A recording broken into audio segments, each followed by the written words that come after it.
Roll call.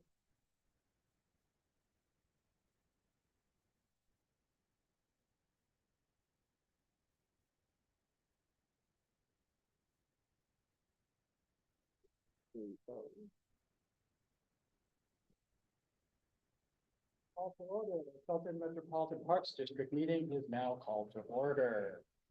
Donna, could you do a roll call, please? I will. Board Member Blush. Here. Board Clerk Stearns. Here. Board Member Gilmore. Here. Board Member Inesco. Here. Board Member Sherman. Here. Board Member Sapp. Here. And President Gutierrez. Here. Thank you, Donna. Welcome. Donna, will you please read the consent agenda? Voucher numbered 111291 in the amount of $309,000, $309,227.16. Maybe I should try that again. Voucher numbered 111291 in the amount of $309,227.16. Minutes of June 18th, 2024 business meeting. Is there a motion to approve the consent agenda as read? I move to approve the consent agenda as read. Second. All in favor? Aye. All opposed? Motion carries. And Donna, do we have anyone signed up to make general public comment? No, we don't, Mr. President. Okay, then we'll move on to the business agenda. Seeing no business items on the business or action agenda, I just wanted to remind folks that at our last meeting, we wanted to update the master fee schedule from the parks to make sure that they align with the true costs instead of subsidizing, although those days are over. We have to make sure that we, that the board, the Parks District's board members wanted to make sure that we were keeping up with costs. And would like the council to make sure that we approve that at the next fee adjustment schedule next year. Secondly, Mel from the Master Gardeners, who's part of the board, wanted to thank Blue Zones for the great grant that they got to update the Catalyst Park, and they really want to make it the showcase for what's coming up next with all the park work and park and trails that are coming up. So there are no business or action agendas this evening. Just wanted to keep everyone updated. The next meeting of the Shelton Metropolitan Parks District will be on December 17th at 5:45 p.m. This meeting is adjourned at 5:47. Right. Okay. Efficient. That was a record 2 minutes. The last one was 6 minutes. The next time you have to say.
You're looking a little slow. She's looking.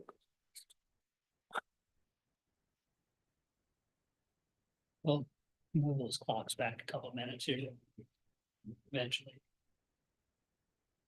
think they just keep catching on. The clock in the meeting room the other day was like 12 hours off. These have new batteries in the middle. Yeah.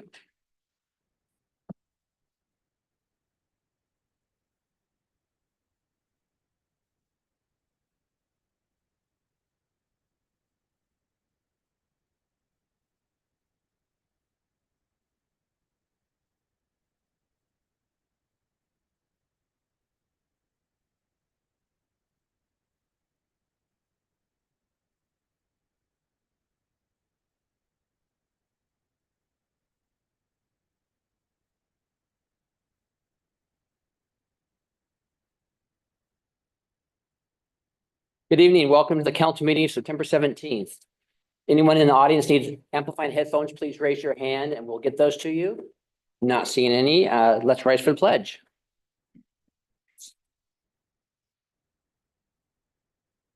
Pledge of allegiance to the flag of the United States of America and to the republic for which it stands, one nation, under God, indivisible, with liberty and justice for all.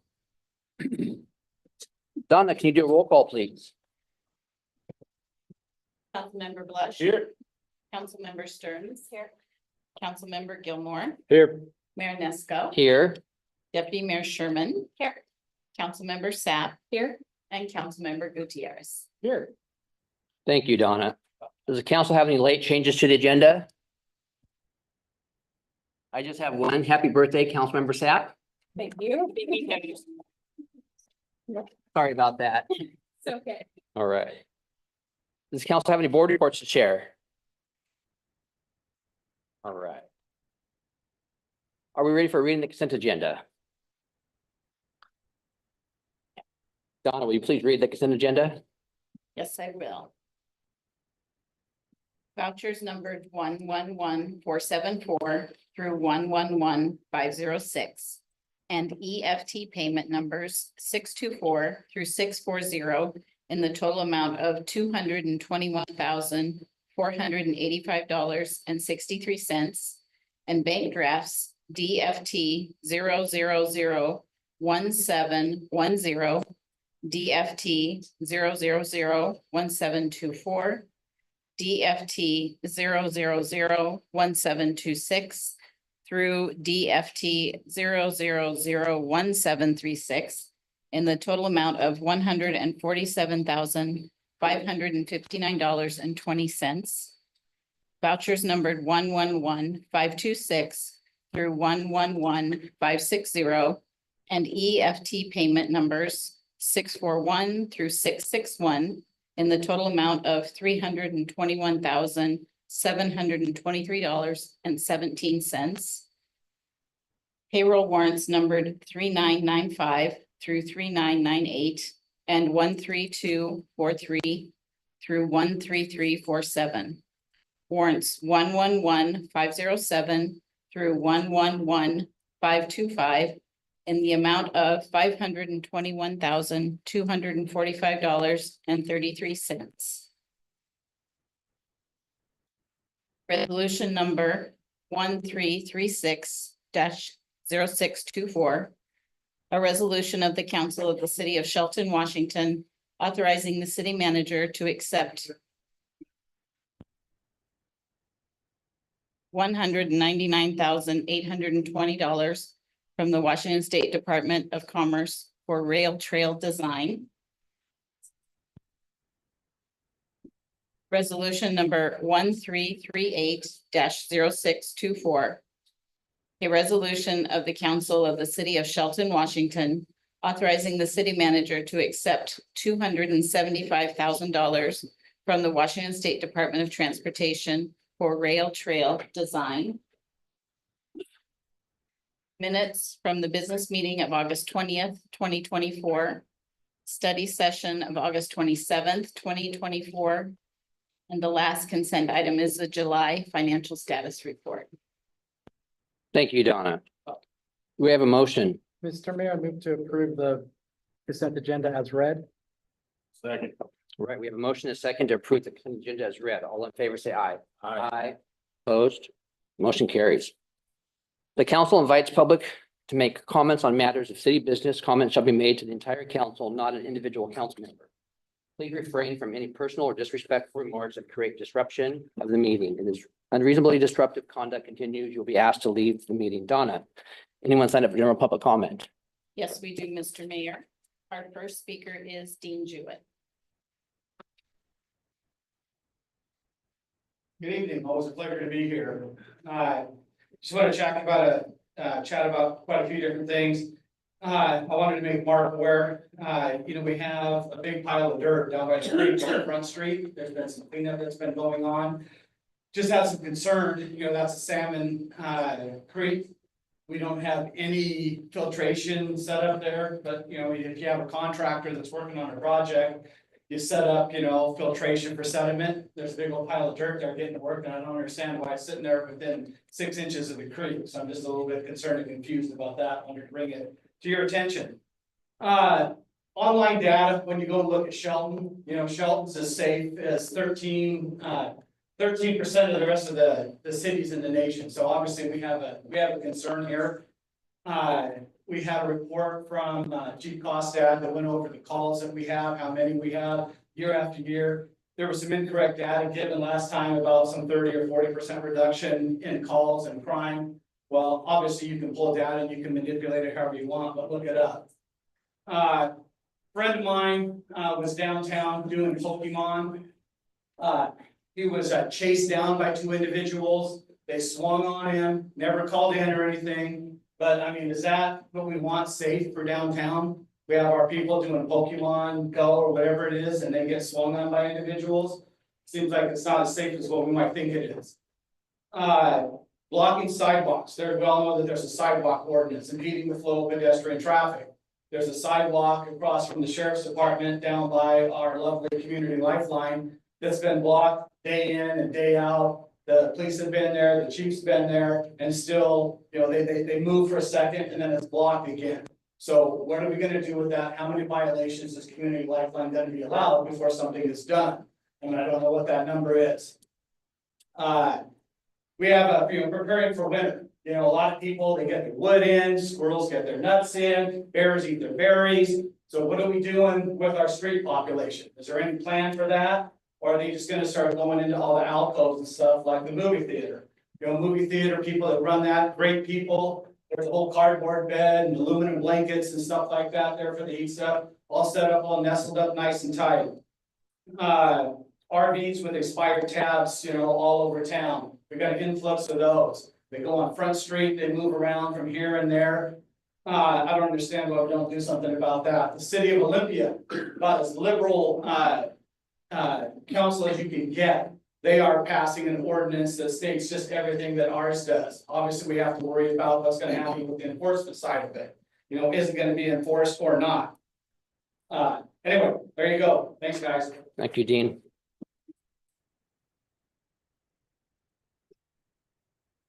Our next speaker is Susan Kirchhoff. Good evening. Hi, I'm Susan Kirchhoff. I run the Youth Connection downtown. I wanted to just kind of do a little, I like talking about the Youth Connection, but I have a couple other things I want to talk about tonight. So first of all, we work really hard to prevent chronic homelessness. I've been doing some research on some stuff. Our focus, we want to work on preventing them from becoming homeless because 48% of the adults who are classified as chronically homeless state that their first time was before they turned 25. Many of them were even before they were turned 18, have shared that.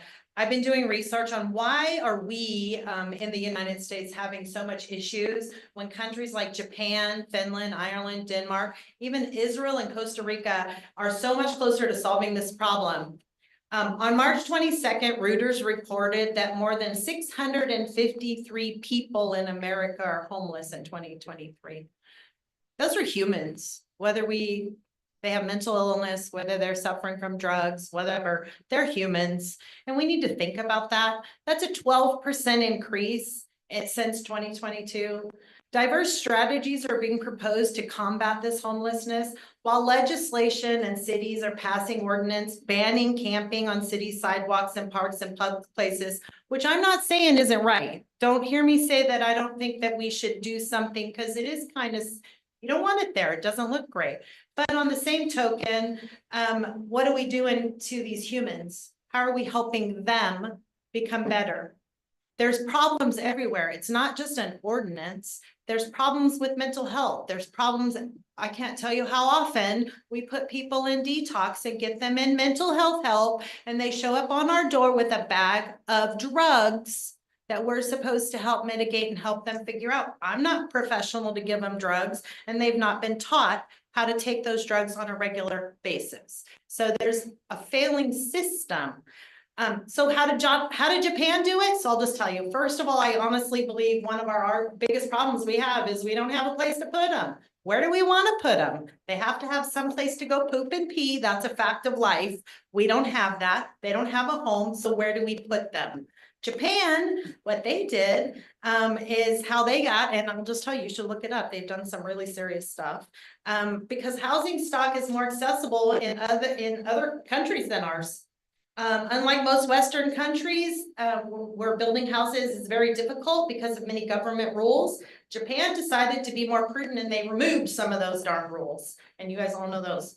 Anyway, I'm not sure shopping cart regulations or increased laws will do much good when we don't have places to put them and affordable housing. And that's what we need to be focusing on, is how do we change the rules and get more affordable housing built in Mason County? Thank you, Susan. Mr. Mayor, we have one person on Zoom. We have Dave Redmond. Good evening, Mayor and council members.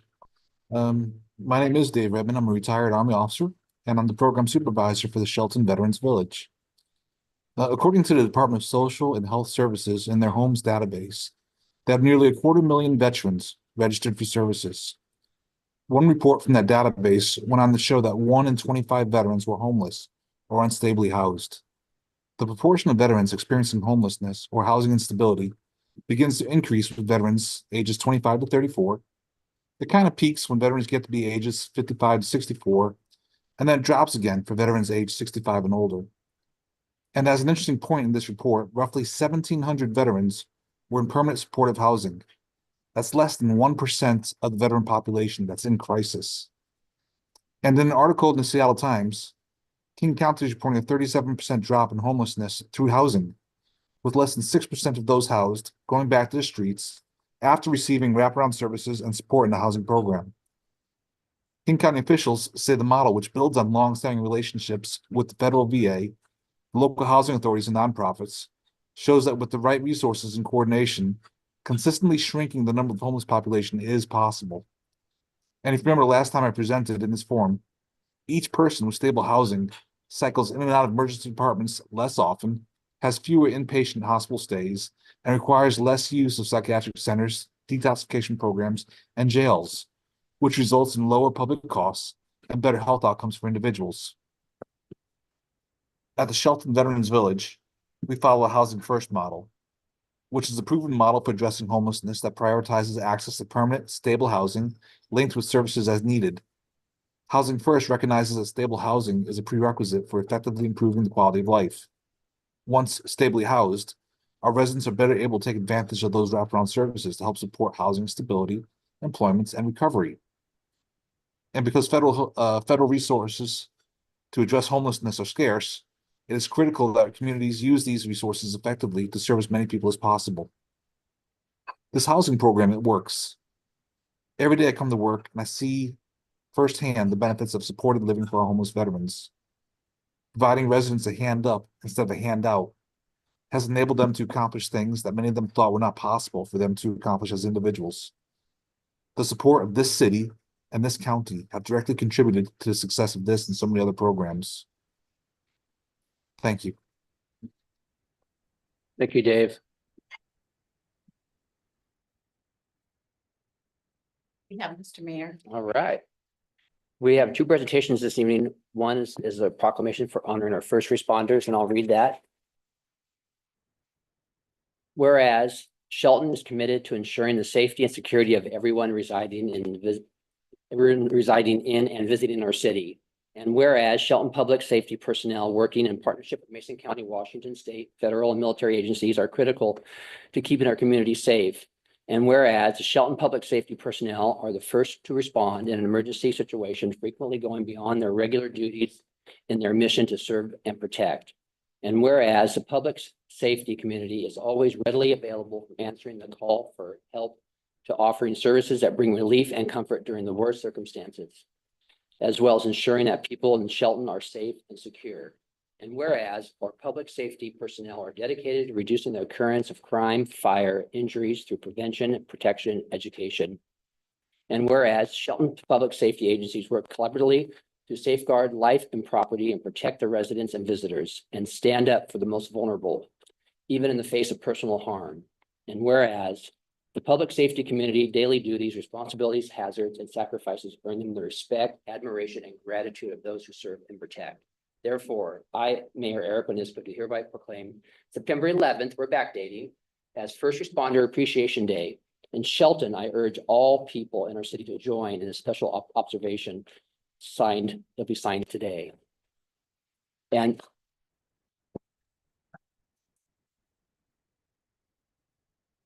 also, the Lions Club would like to present a couple proclamations to our first responder fire chief and or Chief Costet from the Shelton Police Department.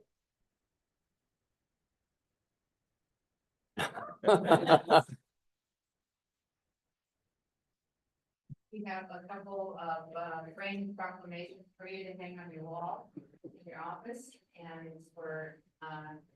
was signed by Governor Jay Inslee in August, and we decided we wanted to make sure that you get these and understand that we are gonna remember 9/11 and our first responder forever.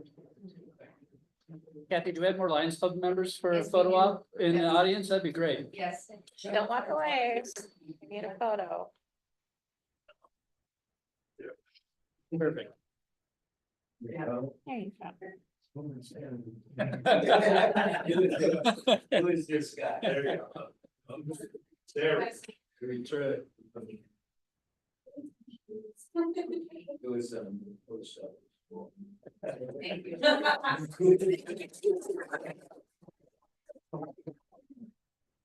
Thank you very much. Anybody like to make any comments to our two chiefs? Anyone like to make any comments to our two chiefs? job, guys. Keep up the great work. Thank you for all that you guys do for our community, keeping us all safe. Thanks for your guys' support. Of the city, us working together would happen. I'd like to thank you as well as we just passed September 11th and I was watching the news and watching all the stuff from, that day.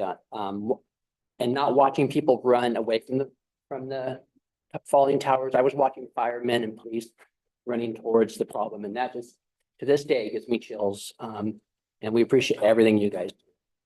So thank you. I think when we look at heroes, there's really easy to find people that are heroes of the police department and fire department. I'm very lucky to have you. Thank you, guys. All right, now we have a report from Dwayne Wilson regarding bluegrass in the forest. You're gonna play a fiddle when you're done with this, right? You're gonna play a fiddle when you're done? No, I play a big stand. Oh. And it's in my car. We have a jam after, we have a jam going in 48, it's been going like 16 years, every other Tuesday, so. Oh, Anyway, it's fun, like acoustic music, which I can bonus. For those of you who are not familiar with Bluegrass in the Forest, we advertise it as a 3-day festival, but we have people come in on Wednesdays and don't leave until Monday by noon. Like we kind of chase them out of there to get them back into a soccer court. We're at a South Basin youth soccer. We had to move from the high school. Like a lot of the spaces we used for our visitors got taken up with buildings, parking, this and that, the other. So we were forced to move to the to the soccer park, and it's been good for them, good for us. We pay them a fair price for the use of their property, and most of our folks like it. Some of them more my age like that comfortable auditorium, but most of them like the outdoors. We bring in 2 stages of a 40-foot semi curtain band, and we have 6 bands over the 3 days. One show Friday night, 2 Saturday, 1 Sunday. During the day, we have workshops and on Saturday, we have workshops, for all the instruments and vocal and bands. And then, we also have those on Sunday, then Saturday, we have open, mic and open stage, for a lot of the attendees, and my kids program, they get together on Saturday mornings, and then they open the show on Friday night, or Saturday night. Then on Saturday night, we also have a midnight dance, our shows are over at 10. So we have a dance from 10 till midnight, and then at midnight, the Boy Scout troop, we sponsor, smoked hot dogs, and we give away hot dogs, 225 hot dogs in like about 20 minutes, so.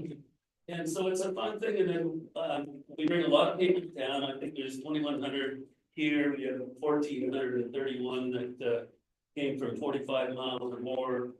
I think it was 114 or whatever the number is from out of state and out of country, and that included, find that part here, from Canada, Hawaii, Colorado, California, Arizona, New York, Pennsylvania, Maryland, and Idaho. And then we also have, I think it was 224 campers on site, those from Wednesday to Sunday. And then one thing that we've been really trying to get younger, you see a lot of our things, the same old stuff, guys my age there, we're trying to get younger. And we actually had 3 families, we have a $90 ticket, to 2 adults and up to 4 kids. We had one come from Arizona, one from Colorado, and one from California. And I saw in our or the slips that we give out that they report back. And they definitely came and enjoyed the kids program, brought their dog. And so that's kind of what we're charged to do. I'm on the LTAC committee, and we're charged to bring people in from out of the state, get them to stay here and spend some money. So I don't know, do you have any questions? I give you, there's a cover letter there, pretty much covers everything I just said. Any comments for Dwayne? Thank you for the camping, the food and the music. Thank you so much. I thank you, and I thank all the presenters that, if it wasn't for volunteers like you and groups out there that do some of this stuff in town, we wouldn't have this stuff, our parade and our bluegrass and our oyster fest and just all the wonderful things that we have in town is because of volunteers like you. I mean, you and your grandkids were heavily involved in helping saving our park, painting the train. I mean, your grandson was crawling through that train like, I couldn't believe he even got in and out of that train. Some of the stuff like that. But I think that's the- Yeah. He definitely They would. had fun, they all did. Yeah. So, but appreciate everything you do and your groups as well. So, thank you. I love that we have events like this in our community because I feel like it really highlights the diversity of our community. Our community is not a one type of person community at all. And I think events like this really highlight that. And I think that's really important to show the rest of the world that Shelton and Mason County, we have a lot of different types of people with a lot of different interests. And so thank you for doing that.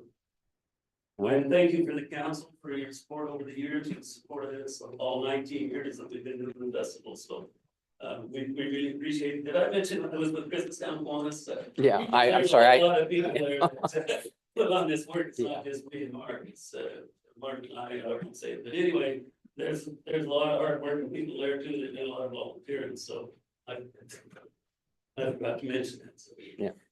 That Well, thank you, Dwayne. made it in 3 minutes. Yeah. All right. There are no business items tonight, so we're on to our action agenda. Director Jay Hill has information for us about shopping cart regulations. Jay's remote tonight, so he should be coming up here in a second. There it is. Hi, Mayor and Council. Thank you for having me remotely tonight, and apologize for not being there in person. I'm under the weather, but this is an ordinance that we discussed at the business meeting 2 weeks ago. And at that time, we discussed shopping cart regulations. There was a kind of threefold approach to it. One was a set of regulations that had to be adhered to by the retail establishments. And then there was another section that was about the criminal activity, about removing or being in possession of the carts. And then the remaining portion of it was kind of fees and definitions and things. And so council directed staff to essentially create a two-tier fee system. So there's one fee that is $100 per cart, and that's if the retail establishment has complied with the approved security measures listed in the chapter. And that covers staff recovery time for picking up the cart from wherever and returning it, or coordinating to dispose of it. And then there was, at the council's request, a $200 cart, which does cost recovery, but also has a more of a penalty associated with it. And so we made that change, but generally the rest of the ordinance remain untouched. So with that, we're recommending approval, and I'm here to answer any questions that you may have. Thank you. Thank you, Don. Anyone set up public comment? No, there isn't, Mr. Mayor. We have a reading of ordinance number 2022-0824. Ordinance number 2022-0824. An ordinance of the city of Shelton, Washington, adding chapter 8.30 to the Shelton Municipal Code relating to regulation of shopping carts. Thank you, Donna. Do we have a motion? Mr. Mayor, I move to approve ordinance number 2022-0824 as presented. Comments or questions?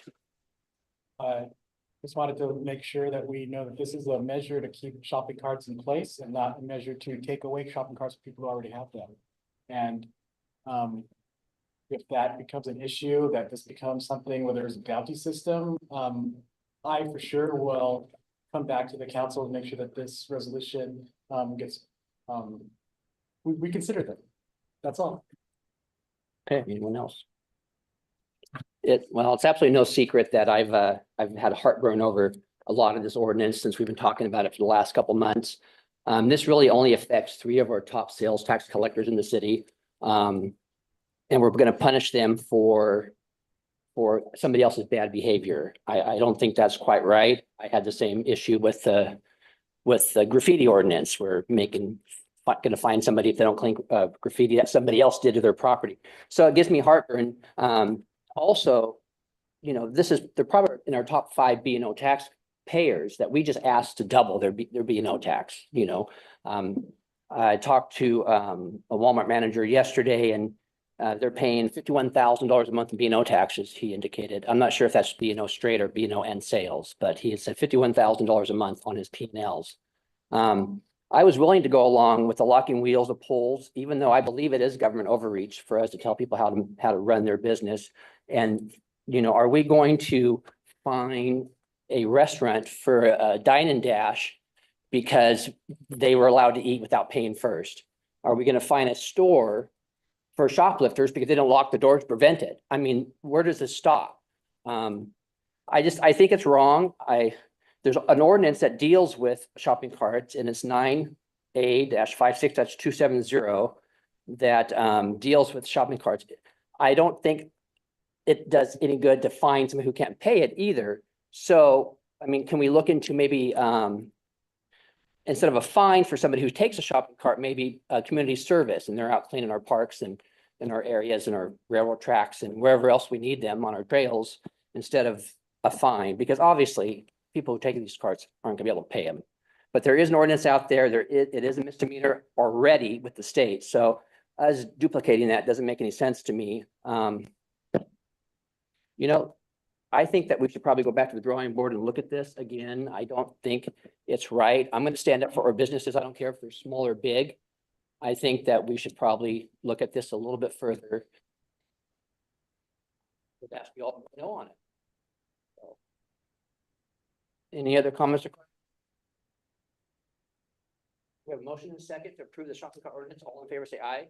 Aye. Aye. Opposed? Aye. Okay, motion carries. Okay. And let's see what's next. Jay is still on with a resolution for building code service pool. Thank you, Mayor, Deputy Mayor, and Council. So as I mentioned a couple weeks ago, this resolution and establishing an on-call building services pool is essential for our operations. It gives us a relief valve at a time when we get a lot of applications in, or when we have staff vacation turnover, illness, things like that. So currently we have one company that we're using one of these contracts with, and this will expand that to 4, which gives us a lot more flexibility with some of the development that we see coming down the pipeline. So again, staff doesn't have any changes and is recommending approval of this resolution, and which will establish an on-call building services pool and direct the city manager to execute contracts with the 4 selected firms. Thank you. Thank you, Jay. Donna, anyone have a public comment? No, Mr. Mayor. Sign up, please.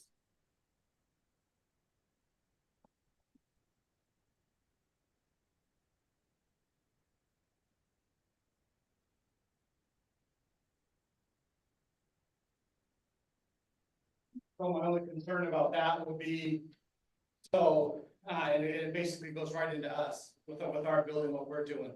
So we had our permits in 2018 and we were going off of the 2015 national codes. Those permits expired, then we got bumped up to the 2018 codes.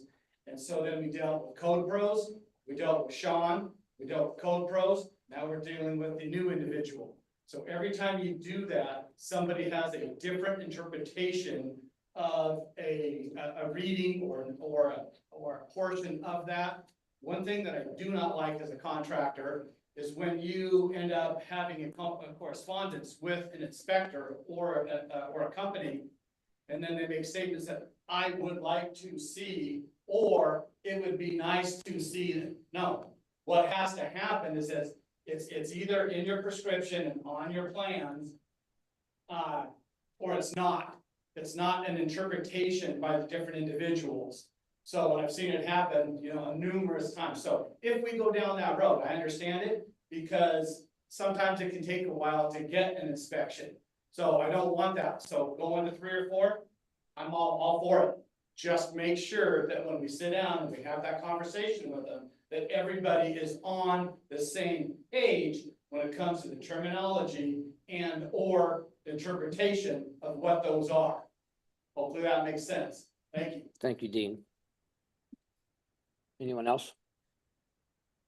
We're reading the resolution number 1347-0824. Resolution number 1347-0824. A resolution of the Council of the City of Shelton, Washington, establishing an on-call building services qualified pool list and authorizing the city manager to contract with the selected firms. Thank you, Donna. Do we have a motion? Mr. Mayor, move to approve resolution number 1347-0824 as presented. Second. Thank you. Comments or questions?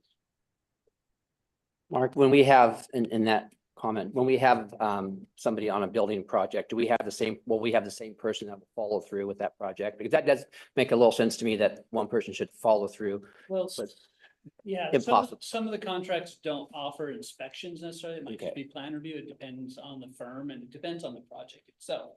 If it's residential projects, typically it's the inspector, the plans examiner and the inspector carry the project through. If it's a commercial project, it may vary, but it's working as a team. It's knowing that the inspector knows the intent of the plans examiner's review and the notes, and it should be, I can agree, it should not be, here's what I like to see, or here's what you should do. This is the code reference, this is the code section. Here's how that applies to this construction project. Thank you. In the last couple of years, we've been kind of tightening up those codes so they make more sense. The building codes, and not just the building code, Yeah. right? Because it Building, Send you fire, code, electrical. Plumbing, electrical, and everything else too. So it's quite involved. That's why we hire individuals that are qualified, have their certifications to be able to go through that process. We're hoping that we alleviate some of the burden on one consultant at this point, as well as our current building inspector. And when they move up the ladder, if you will, and get their certifications, they take on more of this workload. We hope to spread that out and, and offer better customer service. Yeah, I think it's a great idea. We got a lot of things in the hopper and we definitely need the help. So we can't find anybody to come in. We definitely need to hire And out. we understand time is critical to these Yeah. projects. We want to be responsive to that and make sure these applicants can get moving on their project as quickly as possible. That's why we have the potential of 4 different consulting firms to make sure that we can find the best fit for that turnaround time for that project. All right, thank you. With that being said, as time is important, one concern could be, it used to be when you would call the city and you'd say, okay, can you give me a roundabout when my inspection will be? They'd say you're sixth in line, whatever. So, you're not first thing in the morning, you might be in the afternoon. But with this, they'll just say on that day. Well, that makes it kind of hard for construction when maybe they have somewhere else, they have to be a different part of the day, because sometimes you're working on multiple projects at a time.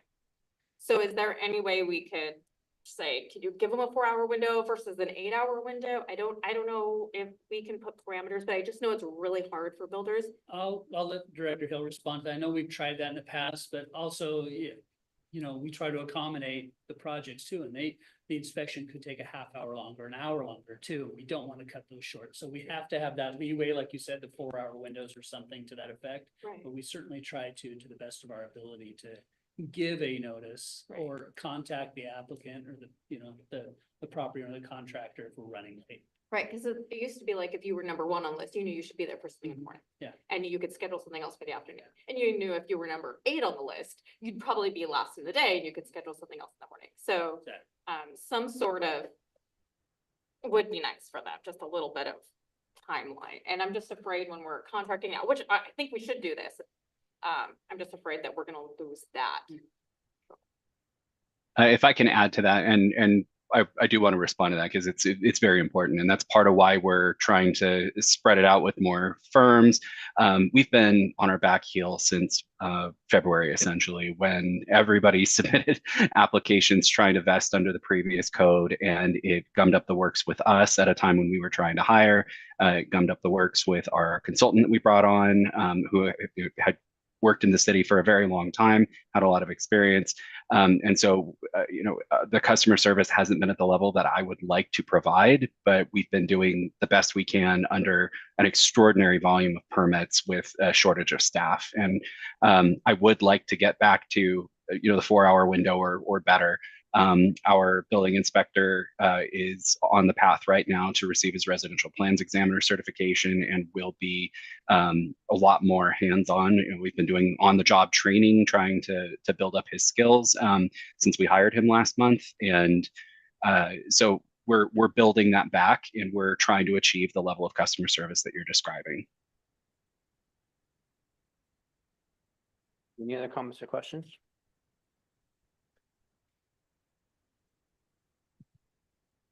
Okay, did we get a motion? I don't remember. No, we need a motion. No, we have a motion. We have a motion and a second to approve the resolution 1347-0824 as presented. We have a motion, right? I thought so.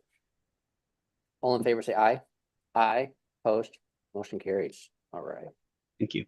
Our last action item is a resolution of the library deck project. Park and Rec Supervisor Jordan Crumples has details for us. Thank you, Mayor and Council. I'm bringing back to you tonight the library deck project. It's been a minute since it came to your attention, so I'll give you a recap real quick. It'd be the removing of the existing waterproof membrane, surfacing on the deck and the wood railings. And any rotted areas that come with the deck, and then the alternate bid would be doing the side, east and west side decks, taking care of the railings for that, pressure washing the platforms, redoing the fencing that borders the underneath area. And replacing all of that to new waterproof membrane, steel railings, and then, the updates on the side decks. We originally went to bid on this project back in June, and unfortunately did not receive any bids for the project, so we ended up going out for bids on the small works project, or small works roster, excuse me. And got 2 additional bids, and we ended up going with United Home Builders with the lowest bid of $231,525.76. Their bid would cover the main deck and the alternate bid of the side decks. And we're also looking to waive the retouch rule on this tonight to get the ball rolling on the project, because we are behind on what we originally wanted, so we're just looking for approval tonight, and then have them answer any questions. Most of this was grant funded, correct? Yes, that is right. Donna, anyone have a public comment? No, we don't, Mr. Mayor. Right. We were reading the resolution number 1339-0624. Resolution number 1339-0624. A resolution of the Council of the City of Shelton, Washington, authorizing the city manager to approve a public works contract with United Home Builders for the completion of the William G. Reed Library deck project. Thank you, Donna. Do we have a motion? Mr. Mayor, I move to waive the three-touch rule and approve resolution number 1339-0624 as presented. All right. We have a motion. Do we have any comment on this? Anybody have any comments? Sorry. We have a motion and a second to waive the three-touch rule and approve the resolution number 1339-0624 as presented. All in favor, say aye. Aye. Opposed? Motion carries. We are now at our manager report. Mark, do you have a report for us tonight? Just a couple things, Mr. Mayor. After last week's Zoom meeting, or the hybrid meeting, we made some changes.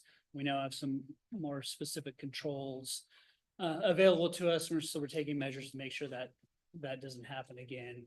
We're researching how we can progress forward. I know I talked to a couple of council members today about the future of hybrid meetings and what we can look forward to. And I'm happy to look into that a little further if the council so chooses and give some options. So the city clerk and I have been, it's been on the front of our mind, certainly, since last week. I'm recommending with the council's approval, cancellation of next week's study session. We originally had the pavement condition index report scheduled for September 24th. We're looking at moving that into October on the heels of the next study session, which will be specific to the transportation benefit district. We talked about that in the budget study session to bring that back, educate the council a little more, discuss what the transportation benefit district does, what it means, and the projects that have been included in the 8.5 years or so of its lifespan, and then how we move forward with potential of putting that on the ballot in 2025. Most of what will be considered, if that is extended, will be driven by that pavement condition index report. So it'll tell us the condition of our streets and what will be prioritized for future improvements that the transportation benefit district would help pay for. So we believe that getting those closer together would be more appropriate for council. So with your approval, we would, since we don't have anything else queued up, just cancel next week's study I session. don't think anybody minds having one less meeting, do we? I don't see anybody arguing with you on that. And the last thing tonight, you'll see that the financial report was in the consent agenda. Director Giddens is off of the WFAO conference in Yakima this week. So we added the financial status report to your consent agenda in this briefing packet. So if you have any questions, feel free to reach out and make sure you get those answered. Okay. That's all I have. So does anybody have any desire to have city manager look into the hybrid options for meetings? Sounds like yes. Definitely want to entertain the idea of going back to phone calls and getting rid of Zoom. I know it's not required for us to do Zoom, and after the way that happened, we don't need to have another incident like that. And if someone could just call in and be on speakerphone, I think that provides a lot less issues and potential for things like that to happen again. Do we want him to look at maybe options where we don't, where we pre-screen people, stuff like that, or? Well, I mean, if they're on the phone, we can hang up on them, but if they're not on the Zoom screen where all of a sudden we get to see interesting things that we didn't want to see.